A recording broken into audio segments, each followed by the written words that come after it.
අපි කවුරුවත් බලාපොරොත්තු වෙන්නේ නැහැ මේ තරම් ඉක්මනට අපේ හිතවත් ජෝති අපෙන් සමුගණී කියලා. මම ජෝතිපාලව දැන කියාගත්තේ මීට අවුරුදු 35කට 40කට ඉස්සෙල්ලා. මට අද වගේ මතකයි ශ්‍රී සුචරිත ව්‍යාපාරේ රැස්වීමක ගීතයක් ගායනා කිරීමට අති තරුණ වියේ ගායකයෙක්ව එක්කගෙන ආවා අපේ දිවංගත මිත්‍ර කරුණාරත්න අබේසේකර මහතා. මට දැනුත් ඒ සිද්ධිය මගේ හිතේ බැවි පෙනෙනවා. බොහෝම නිර්හංකාර ගුණගරුක ස්වභාවයකින් එදා මේ තරුණයා මා ඉදිරියේ ඉන්න විට කරුණාරත්න අබේසේකර මහතා මට කිව්වා වැඩි කල යන්න ඉස්සෙල්ලා ඊ타ත්ම ජනප්‍රිය තත්වයකට පත්වෙන ගීත ගායකයෙක් මේ අපි අවස්ථාවක් දෙමු කියලා. ඇත්තෙන්ම එදා ගීතයක් ගායනා කළාට පස්සුව මට කල්පනා වුණා කරුණාරත්න අබේසේකර මහතා කිව් කාරණය නිසැකවම සිදුවේයි කියලා. ජෝතිපාල ගැන අපි කවුරුත් හොඳට දන්නවා. ඔහුගේ කර්ණ රසායන හඬ අපි හැමදෙනාම ඒ හඬ දැනුත් අපේ කන් සිදුරු වලට මුමුණනවා. ඔහු අපේ හිත දිනාගත්තේ ඔහුගේ කර්ණ රසායන හඬින් පමණක් නෙවෙයි. ඔහු තුලින් අප හැම කෙරෙහිම විහිදී ගිය හිතවත් භාවය. ජෝතිගේ ගීතවත් බැවින් පමණක් නෙවෙයි ජෝතිගේ හිතවත් බැවිනුත් ඔහු අපව දිනාගත්තා.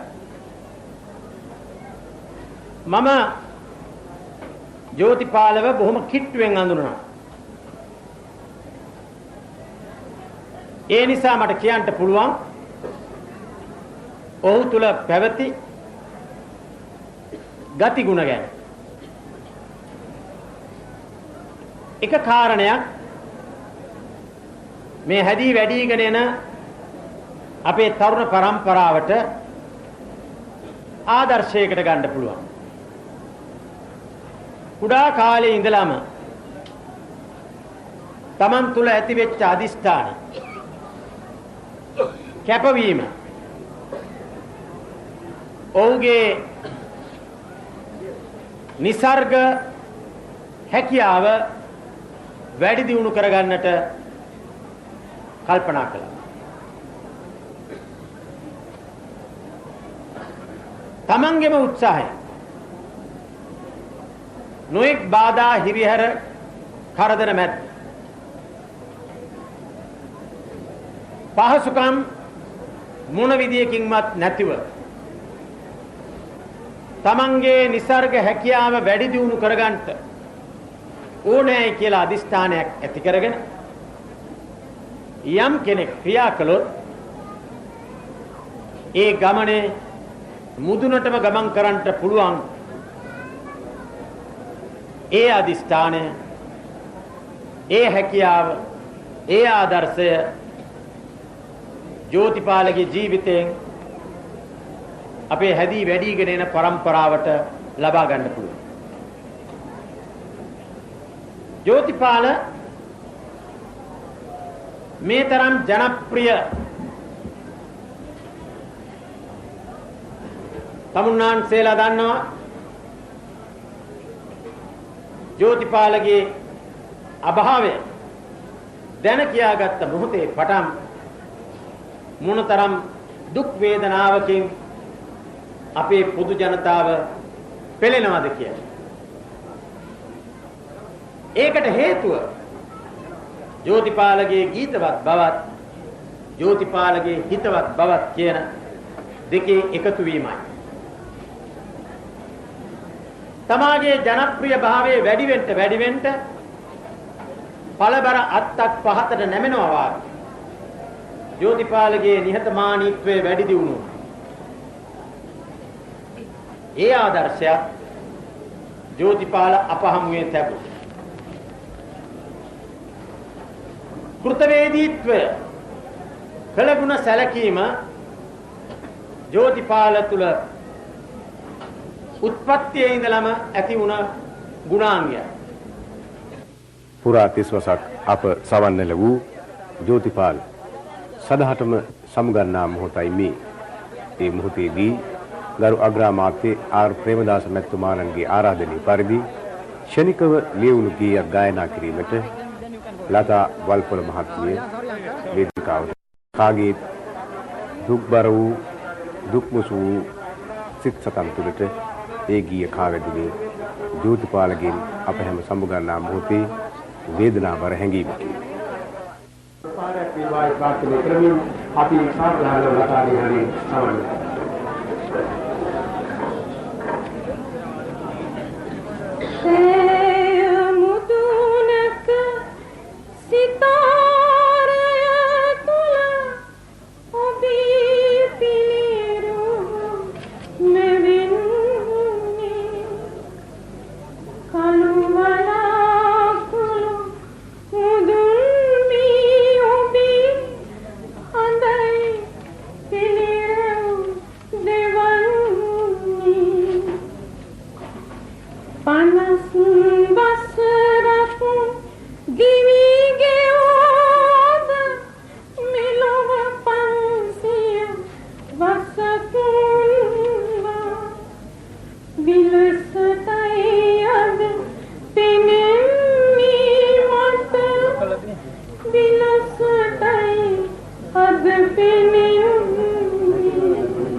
හඳුනන පෙරළු පෙරළු දෙලකින් ඒ ගීතේ අවසන් පරිදායනා කොට නිමාකරණයට ඒ සෞන්දර්ය දායක ශිල්පියෙක් පාසුවක් කියලා ලැබුණේ නැහැ.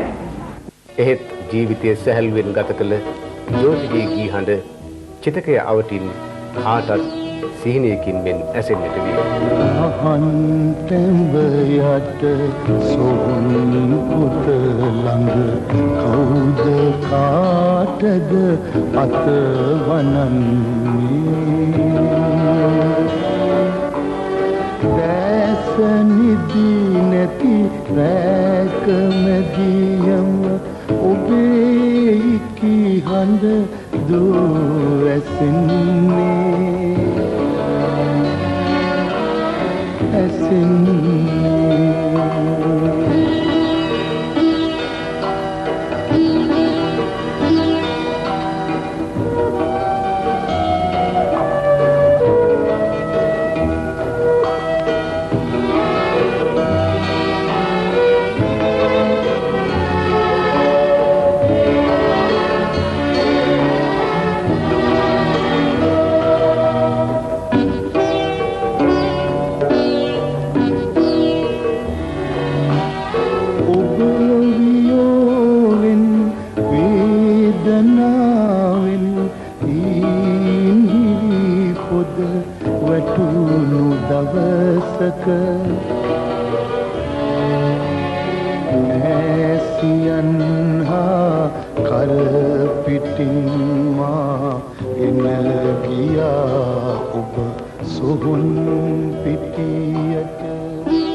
නැති